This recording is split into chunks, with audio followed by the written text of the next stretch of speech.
कितना बड़ा इस बंदे जुल्म कीता अपने आप ये सरदार इस बच्चे दा वालिद है।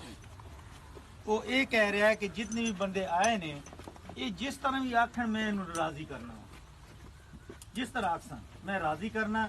अगर ये मैनू अल्लाह रजा वास्ते माफ कर देने तो इन्हां दी हिम्मत है, अगर नहीं कर दे तो मेरे बच्चे ने ज्यादती की थी, मेरे बच्चे नाल जो होएगा मैं तो ताबेदार हूं। वो मन रहा है कि मेरे बच्चे ने ज्यादती की है और मेरा बच्चा भी खड़ा है और वो भी खड़ा है। कोई दुश्मनी कोई नहीं। वो कहते मेरी किसी नाल दुश्मनी कोई नहीं, ना इन्हां दी वडेरियां दी हैगी सी। ये सामने कह रहा है कि मैं अपने बच्चे की जगह ते माफी मंगांगा। देखो आज वो शर्मिंदा है। मैंने रात ही पता चले कि रात मैंने आया कि मैं जिम्मे तुझके मैं बिल्कुल हाजिर रहना। बाकी अल्लाह दी रजा वास्ते माफ कर दो।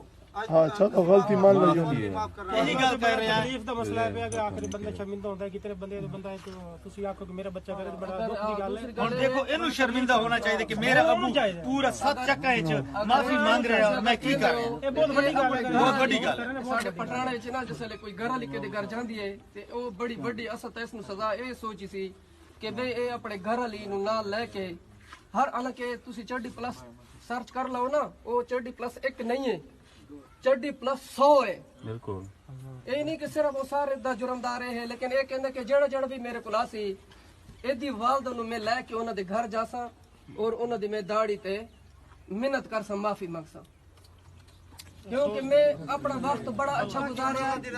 मेरा वालदैन अच्छे वक्त गुजारा है। मेरे वालदैन सारी उम्र मजदूरी की थी, मैं मजदूर बंदा। ए मस्जिद विच खिदमत करदा है, ये खादिम है। अगर तुसी इस सजा देंदे हो ए हाजिर है। असां भी कर सकदे हां गल। बिल्कुल कर सकते हो।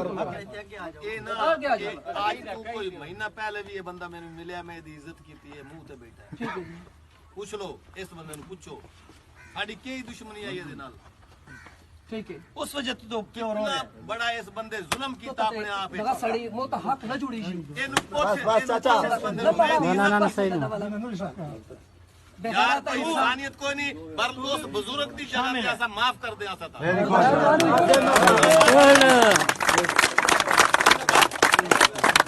पर ये दिल च बड़ी चंगी गल कीती है।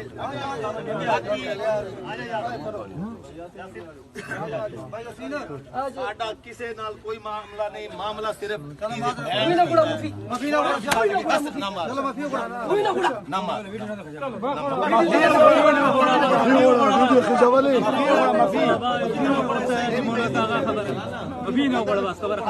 किसे कोई बंदा भी खड़ा यार किसे ना आशिर की आज तक कोई आदमी भी कसने चाह खान साहब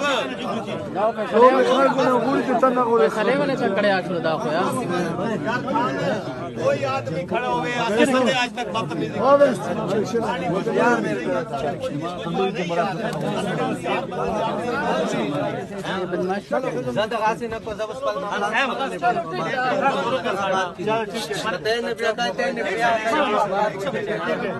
बस राणे पठाना मेरी गल राणे अनवर दा बतरियां राणा सलीम ए सारे जानदे चाचे बुजुर्ग असा कोई अल्लाह माफी नहीं वैद में चलदी रही नहीं। असि ਤੁਹਾਡੀ इज्जत करने दिल नाल इज्जत करने हां ए दे नाल आए ਅਸੀਂ ਜੇ ਨਾ ਬੰਦਿਆਂ ਅਸੀਂ ਪਕੜਿਆ ਇਹਨੂੰ ਮੈਂ ਤੇ ਰਾਤ 3 ਵਜੇ ਕਾਲ ਕੀਤੀ ਹੈ। ਇਸ ਮੈਨੂੰ ਆਖਿਆ ਭਾਈ ਮੈਂ ਨਹੀਂ ਆ ਕਸਮ ਹੈ ਕੁਰਾਨ ਹੈ ਇਹ ਨਹੀਂ। ਇੱਕ ਮਿੰਟ ਮੇਰੀ ਗੱਲ ਚਲੋ ਕੀ ਮੇਰੀ ਗੱਲ ਸੁਣ ਲੋ ਗੱਲ ਇਹਨੂੰ ਬੜਾ ਕੇਸ ਨਹੀਂ ਮੰਨਿਆ। ਕੱਲ ਕਿਸੇ ਪੂਰੇ 5 ਚੱਕੇ ਇਹਨੂੰ ਨਹੀਂ ਪਕੜੇ, ਇਹਨੂੰ ਮੈਂ ਪਕੜੇ। ਹਾਂ ਬਿਲਕੁਲ ਇਹਨੂੰ ਪਕੜਿਆ, ਇਹ ਨਹੀਂ ਸੀ ਮੰਨਦਾ ਕਸਮ ਕੁਰਾਨ। ਮੈਂ ਇਹਨੂੰ ਆਖਿਆ ਕਸਮ ਕੁਰਾਨਾ ਉਸ ਟਾਈਮ ਚਾਹਦਾ ਤੂੰ ਜੇ ਟਾਈਮ ਤੂੰ ਵੀਡੀਓ ਚੜਦਾ ਸੀ ਉਸ ਟਾਈਮ ਮਸਜਿਦ ਕਿੱਥੇ ਸੀ? ਉਸ ਟਾਈਮ ਮਸਜਿਦ ਤੋਂ ਵੀਡੀਓ ਚੜੀਆਂ।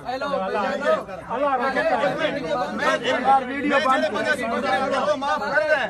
ਇਹਨੇ ਪਤਾ ਕੀ ਹੈ पूरा छोड़, तू छोटा भाई है। ऐसे ही गल सी मैं फिर छोड़ बस यार ए बंदे ना इस बंदा तेरे घर तू ए नु जा के यार मेरी वीडियो ला देवे ना, इस मेरे बड़े बिरावां दी 5 बिरावां दी वीडियो ला दे मेरे बड़े बिरावां दी। तेनु घर जाके राजी कर सकता घर जाके नहीं ना ना मेरी गल तू ए पठान इना दा मेरी गल सुनो